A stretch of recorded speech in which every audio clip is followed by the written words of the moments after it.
Trump ని America ఓటర్లు president ని చేసేశారు. కానీ ఇప్పటికీ చాలా మందికి ట్రంప్ అంటే పడటం లేదు.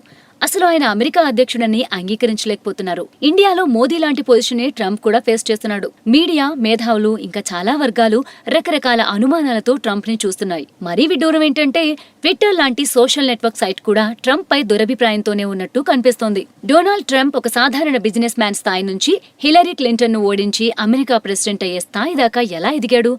వివాదాస్పద వ్యాఖ్యల ద్వారా. ఆయన బలమే కాంట్రవర్సీ.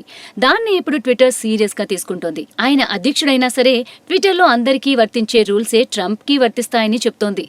ఆయన వివాదాస్పద ట్వీట్స్ చేస్తే అకౌంట్ బ్యాన్ చేయడానికి కూడా వెనుకాడమంటోంది. ట్విట్టర్ ప్రతినిధుల ఈ మాటలు మరీ అతిగానే ఉన్నాయనుకోవాలి. ఎందుకంటే ట్రంప్ తాను ఏమి మాట్లాడాలనుకున్నా ఇప్పుడు ప్రపంచ మీడియా పనిగట్టుకుని వింటోంది. అలాంటప్పుడు వివాదాస్పద వ్యాఖ్యలు చేయడానికి ట్విట్టర్ ఎందుకు ఎంచుకుంటాడు? ఒకవేళ ఎంచుకున్నా ఆయన అకౌంట్ ని కూడా సామాన్యుల అకౌంట్ లా భావించి బ్లాక్ చేస్తామనటం కొంచెం ఓవరే. అమెరికా ప్రెసిడెంట్ అకౌంట్ అంత ఆషామాషిగా రద్దు చేసేస్తారా?